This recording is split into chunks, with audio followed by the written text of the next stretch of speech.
flowchartnya. Kurang lebih seperti ini. Ini saya akan kopikan. Masukin ke sini. Bisa ya? Nggak bisa. Oke, kalau nggak bisa nggak apa-apa. Terus di.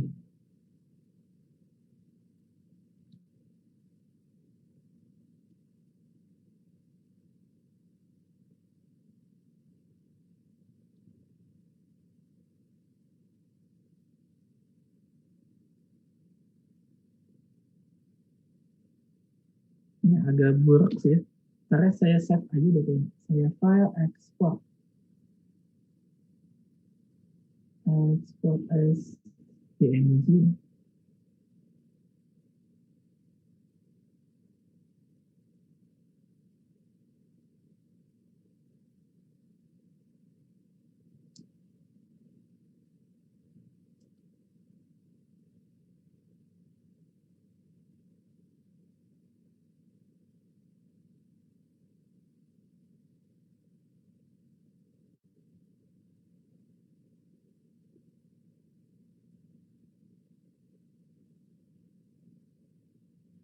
Nah, lebih jelas ya. Nah, lebih jelas terlihat. Nah, jadi ini adalah metodenya ya, metodenya seperti ini. Ini secara flowchart ini lebih sama ya dengan algoritmanya. Nah, ini flowchart ini nanti kalau kalian membuat program ini silakan kalian bisa mengacu kepada si flowchart ini.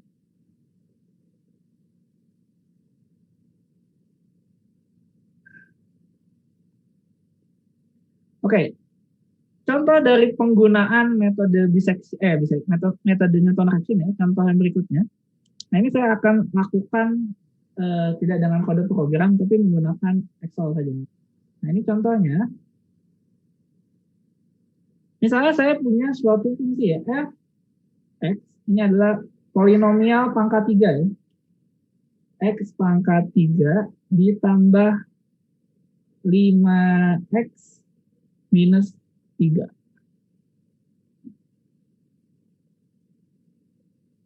Nah, tadi langkah pertama adalah setelah kita mendefinisikan fx, kita harus mendefinisikan turunan pertamanya atau f aksen x-nya.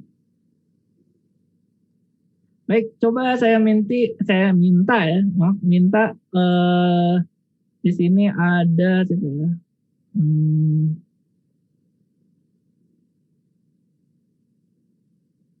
Coba Reza Maulana. Apa turunan dari fx? 3x kuadrat plus 5, Pak. Oke ya, gampang ya. 3x kuadrat plus 5.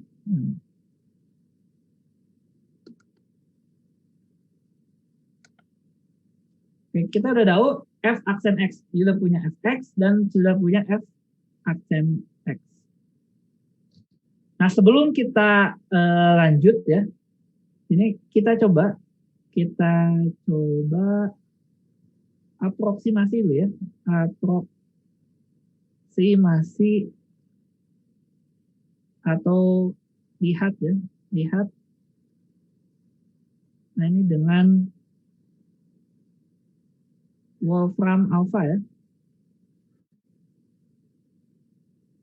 Kira-kira kalau kita punya fungsi seperti x pangkat 3 plus 5x min 3 itu hasilnya kayak gimana? Jadi saya akan buka di sini adalah Wolfram alpha.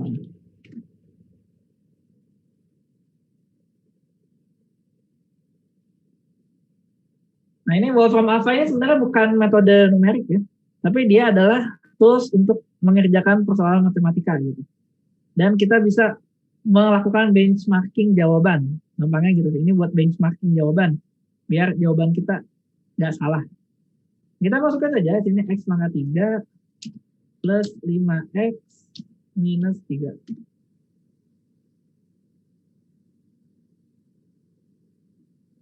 Jadi Wolfram alpha itu seperti Google matematika. Oke, kita lihat di sini ada grafik ya. Oke, ini anggap saja grafiknya itu plotnya ya. Nah, ini adalah hasilnya seperti ini. Nah, ini kalau dari min 1 sampai 1.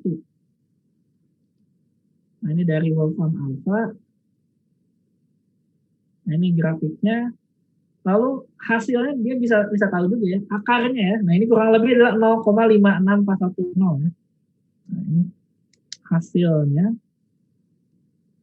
dari Wolfram Alpha ya. Dari Wolfram.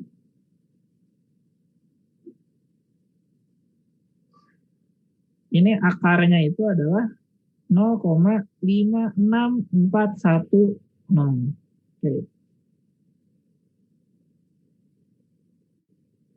Oke, kita tutup aja yang tidak dibutuhkan. Jadi ini adalah yang akan kita benchmark ya hasilnya. Mestinya hasilnya sama. Oke, setelah kita dapat f aksen x, tadi metodenya adalah kita menentukan x0, toleransi nmax dan i-nya. Oke, kita tentukan tebakan pertama ya, tebakan untuk x0-nya berapa. Nah, di sini ya, ini udah ada jawabannya. Oke, kita tebak saja gitu. Anggap x0 yang pertamanya adalah 0,5 ya. 0,5. Lalu kita ambil toleransinya di sini, toleransi. Isinya adalah 1 kali 10 pangkat minus 5. Lalu jumlah iterasi maksimal ya, nmax-nya anggap aja nanti maksimumnya itu sampai 1000 ya, sampai 1000. Ini hanya kondisinya kalau dia tidak konvergen ya. Kalau konvergen dia jangan dipenuhi. Oke, i-nya kita mulai dari 1. Nah, artinya di sini kita langsung melakukan pengecekan ya. Di sini i-nya dari 1 ya. Artinya i-nya dari 0, i-nya dari 0. Artinya di sini kita akan punya xn plus 1 sama dengan xn min f aksen xn dibagi f aksen xn. Ini akan sama saja ya. Ini adalah x0, 0 plus 1 ya. Atau x1 ya. Kita tulis x1 aja. Ini x1 sama dengan x0 dikurangi f x0 dibagi f aksen x0. Atau nilainya adalah 0,5 ya. Kita masukkan, kita substitusikan gitu ya. Ke dalam persamaan yang di atas dikurangi, ini adalah 0,5 pangkat 3 ditambah 5 kali 0,5 minus 3 dibagi turunannya, berarti 3 kali 0,5 kuadrat plus 5. Oke, ini kita dapatkan hasilnya ini ya, x1-nya. Nah, untuk melakukan pengerjaan ini, kita dapat menggunakan bantuan tabel ya. Jadi, kita buat tabel pembantu ya. Kita buat tabel pembantunya. Kita buat dari x0, kemudian x1 sampai xn. Nah, di sini udah dapat ya, x1-nya adalah 0,5.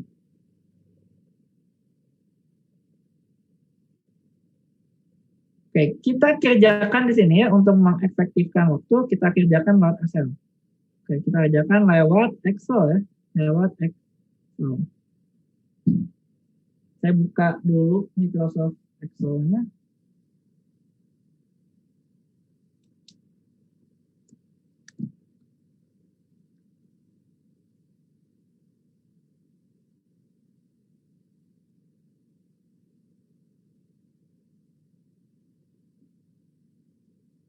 Baik ya, jadi kita tuliskan dulu persamaannya, efeknya. Biar nggak lupa ya, efeknya apa. Nah, ini gak enaknya pakai Excel tuh kayak gini.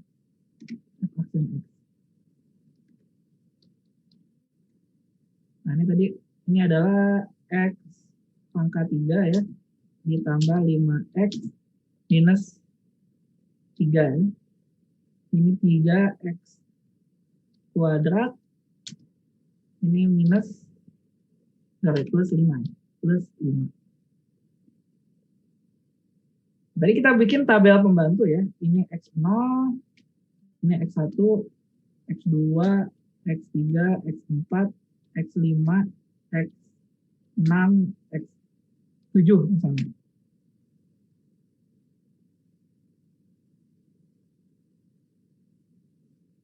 Oke, nah saya balik dulu ke sini. Oke. Kembali lagi ini kan kondisinya ya, jika nilai dari X yang baru ya, X yang lama itu ini kurang dari nilai toleransi ya, berarti kita masukin nilai fx-nya juga, ini tambahannya sebenarnya ya, ini bisa kita masukkan juga.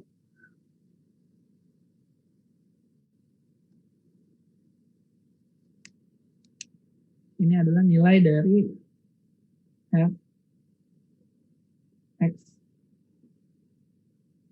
i-nya. Ini berapa?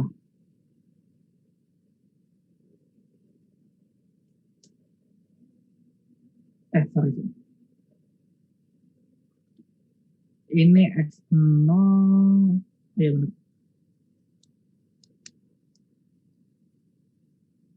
Ini dari fxi ya. Ini nilai dari fxi-nya. Berapa? Sebagai tambahan. Baik, masuk lagi ke Excel ya. Berarti kita punya ini ada, di sini adalah fxi. Nah ini buat ngecek aja sebenarnya. Baik, kita masukkan tadi X0-nya itu adalah 0,5 ya, 0,5. Maka fxi-nya ini sama dengan nilai di sini dipangkatkan 3 ya, pangkat 3 ditambah 5 dikalikan nilai yang di sini. Saya zoom. Nah, kemudian dikurangi 3. Ini saya zoom lagi ya, nah, biar kelihatan. Oke, jadi fxi-nya ini ya. Lalu X1-nya, tadi X1-nya apa? Adalah nilai ini dikurangi nilai yang ini ya, nilai yang ini dibagi dengan nilai f aksennya, artinya 3 dikalikan dengan ini 0,5 ya, kemudian ditambah 5.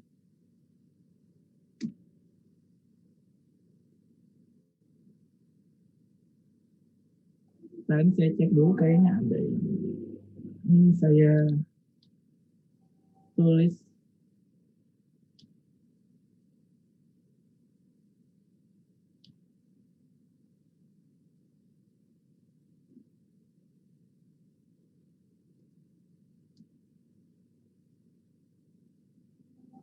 Ini 3 kali C4 tambah 5 ya.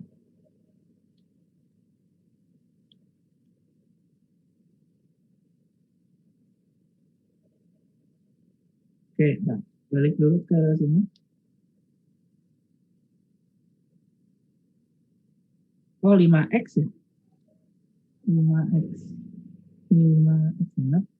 5x minus 3 ya. 5x minus 3 ini 3x kuadrat. Oh, 3x kuadrat. 3x kuadrat. Oke. 3x kuadrat. Nah, lupa dikuadratkan ya.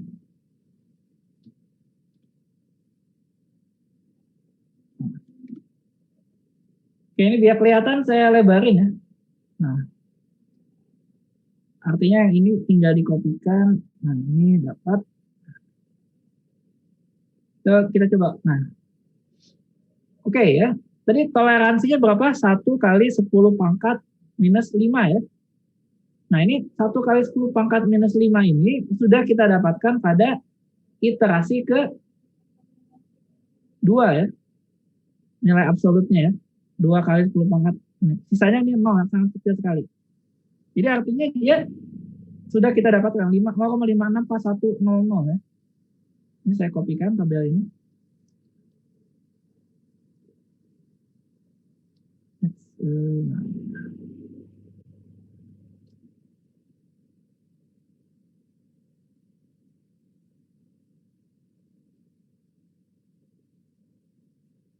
Oke, ini hasil dari Excel ya.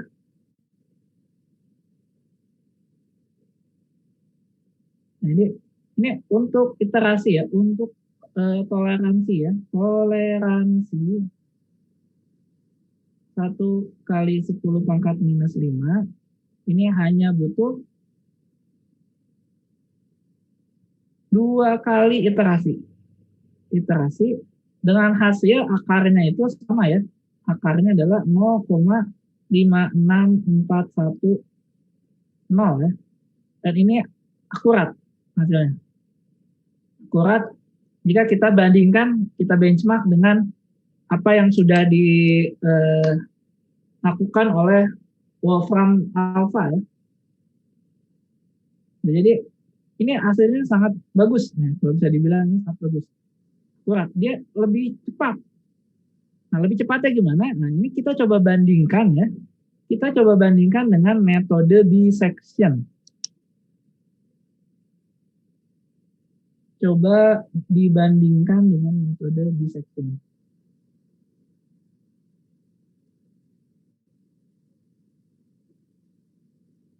Dengan metode dissection. Oke, ini saya buka lagi artinya tadi Google Colab-nya. Tadi kenapa saya ada tutup. Ini kode dissection 4.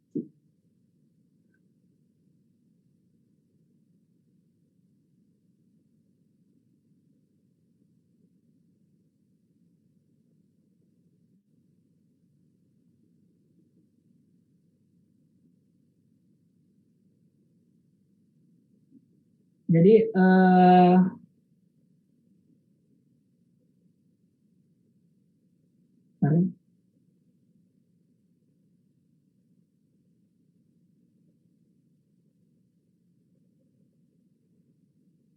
kita punya tadi contohnya ini ya. Ini kita ganti aja, ini kan tadi programnya adalah suatu program generik ya, yang bisa kita ganti-ganti. Ini contohnya saya ganti. Nah, ini jadi tadi fungsinya adalah 5x ya. Berarti ini adalah 5 x pangkat 3, x pangkat 3 5x min 3. X pangkat 3. X pangkat 3 ini adalah 5x minus 3. Nah, ini nilai A dan B-nya. Nah, ini A dan B-nya, contohnya adalah tebakan ya. Tebakannya berapa? Misalnya saya ambil nilai A-nya itu adalah 0, kita tebak. Ini nilai B-nya contohnya adalah 1. Lalu tadi toleransinya sampai 10 pangkat minus 5 ya. Oke, kita coba jalankan. Ya, tenang. Ini adalah hasil dari metode dissection.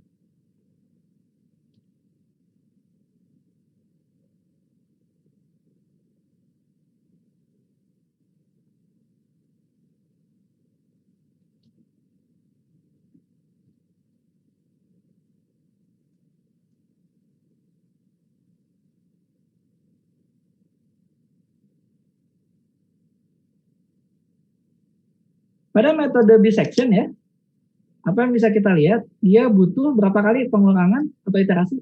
Butuh 17 kali ya. Butuh 17 kali iterasi.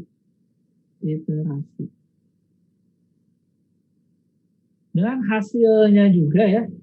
Hasilnya kalau kita lihat 5640998.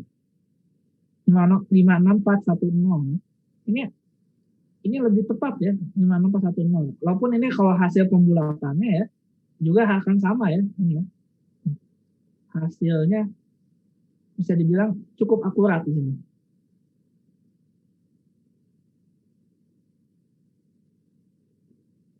Tapi artinya apa? Di sini akan lebih panjang waktu komputasinya.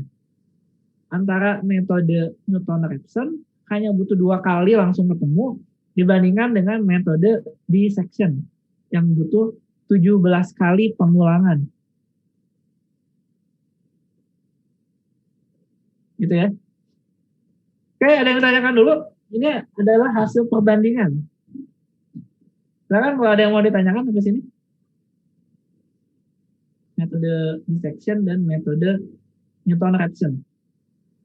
Ini pada kasus metode Newton-Raphson, nah ini adalah secara general kita tulis persamaannya seperti ini mencarinya.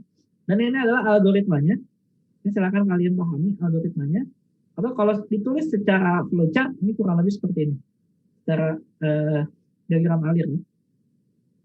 Nah ini contoh kita punya suatu fungsi, kita tentukan dulu turunannya, lalu kita tebak nilai awalnya.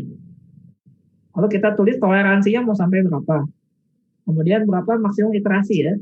Walaupun biasanya kalau pada metode Newton-Raphson ini dia lebih cepat, jadi nggak usah terlalu banyak biasanya. Nah kemudian di sini kita cari dulu nilai X0, X1-nya. Ini X1-nya untuk mencek aja nilainya dia sudah mencapai toleransi atau belum. Dan hasilnya adalah dia hanya butuh 2 kali ya dengan akar yang akurat. Nah, kalau metode dissection ini diulang sampai 17 kali. Jadi secara waktu komputasi lebih lama.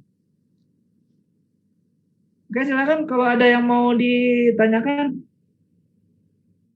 Ada? Atau saya yang nanya? Nah, saya ada polling ya. Silakan kalian isi pollingnya.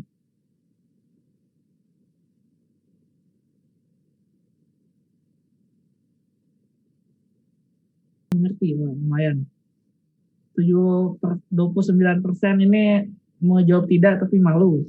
1%, 4% ya. 1 orang tidak mengerti. Oke, nanti saya silakan yang tidak mengerti ditanyakan. Jangan diam saja. Jadi kalau tidak mengertinya di mana gitu ya. Siapa yang tidak mengerti tolong tanya aja, nggak usah malu-malu ya. Jadi sebenarnya 67% saja yang mengerti. Oke, selanjutnya ini yang pertanyaan kedua ya. Nah ini silakan diisi.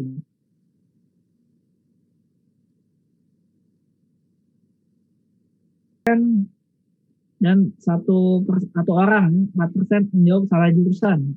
Nggak apa-apa ya, nikmatin aja, masih ada waktu untuk lulus.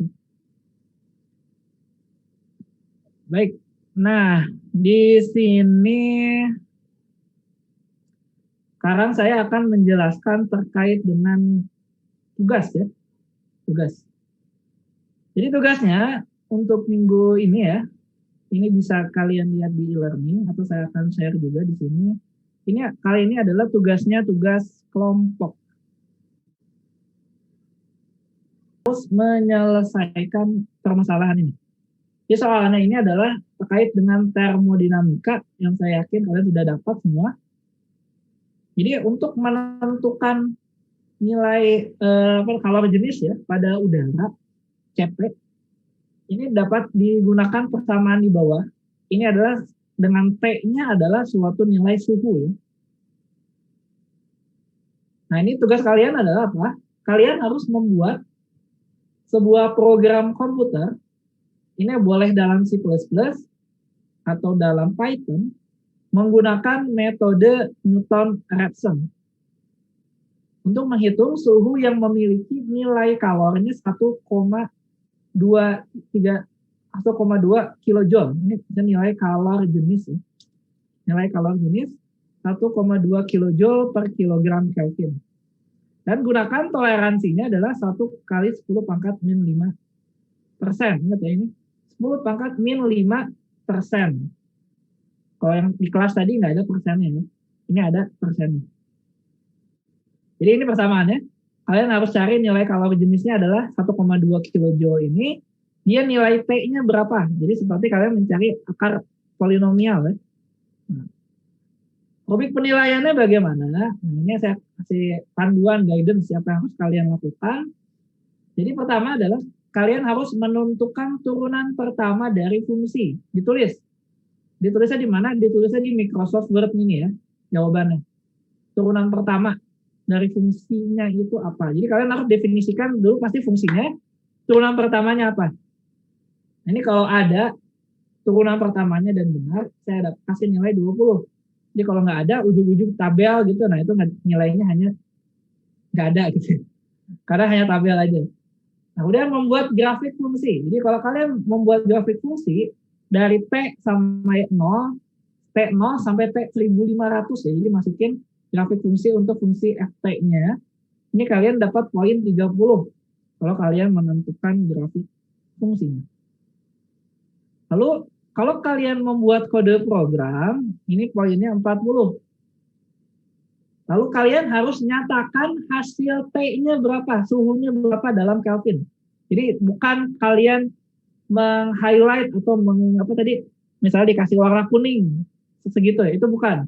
Kalian harus tuliskan menggunakan suatu pernyataan yang jelas, bahwa suhu yang didapatkan adalah sekian Kelvin. Kalau ada pernyataan seperti itu, maka kalian mendapat poin 10. Oke ya, jadi ini tugas kelompok. Jadi tugas kelompok ini mirip dengan tugas individu, bedanya dilakukan secara berkelompok. Jadi satu kelompok dengan kelompok yang lain seharusnya tidak sama. Jadi kalau sama ya nilainya saya bagi juga gitu, antar kelompok ya.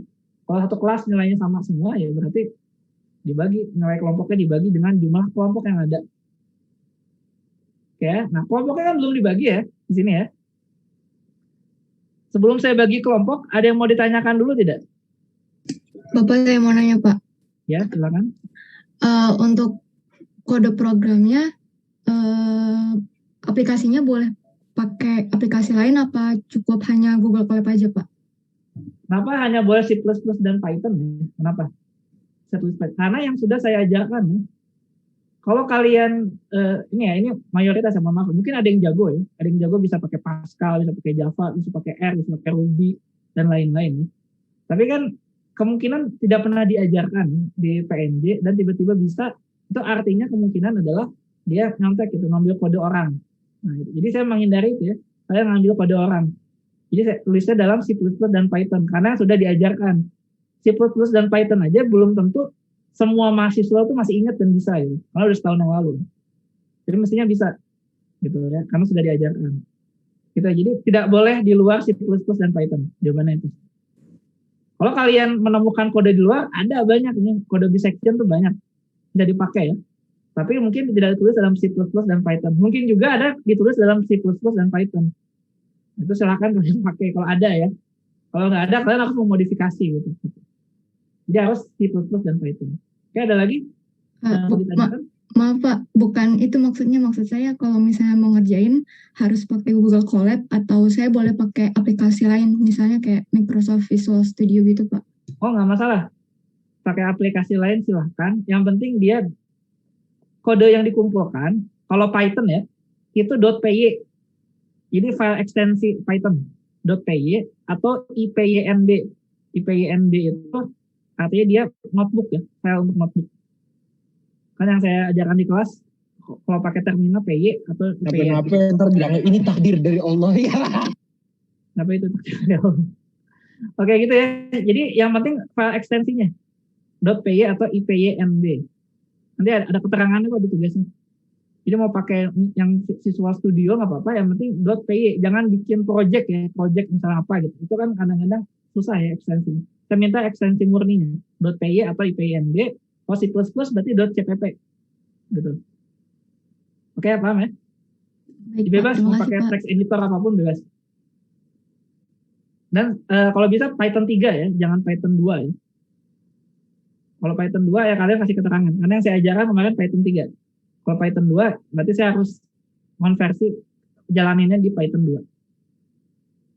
Terus di sini kalau kalian lihat ya bagian submission, ini kan belum ada kelompoknya ya. Ini akan ada 2 file ya yang bisa kalian kumpulkan.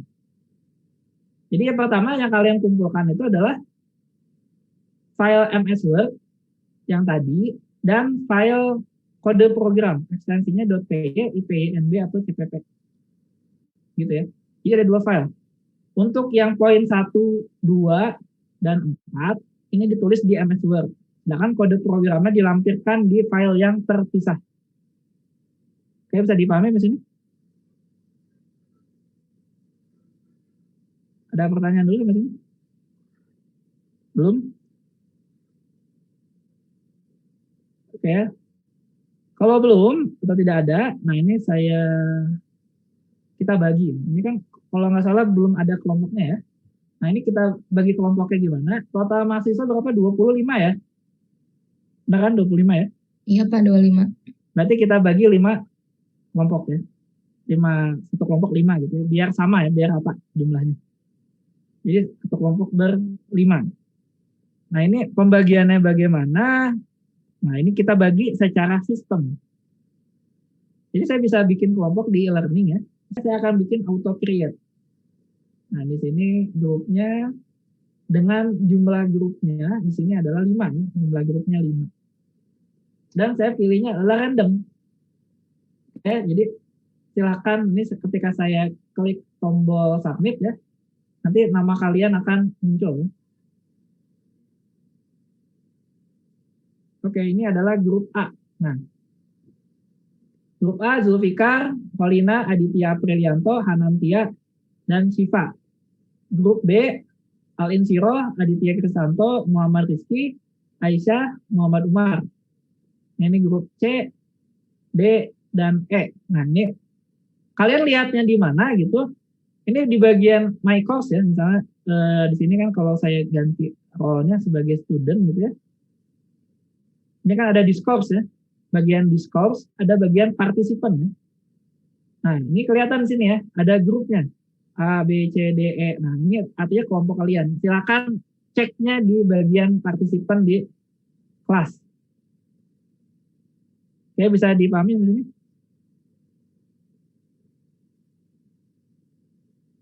Ada yang mau ditanyakan dulu terkait dengan tugas? Dikumpulkannya minggu depan ya, biasa. Jadi karena ini tugas kelompok, jadi ya mestinya bisa bagi-bagi tugas. Ya. Kalian boleh misalnya membuat plotting ya. Plotting itu artinya kalian membuat gambar. Itu misalnya pakai Microsoft Excel ya. Kalian masukin angkanya dari persamaan itu. Masukin angka dari fungsinya. Lalu kalian plot menggunakan Microsoft Excel. Bisa bagi-bagi. Ini tinggal masukin aja kok sebenarnya. Dan ini polinomial ya, gampang ya. Jadi kalau kalian nentuin turunan juga gampang sebenarnya.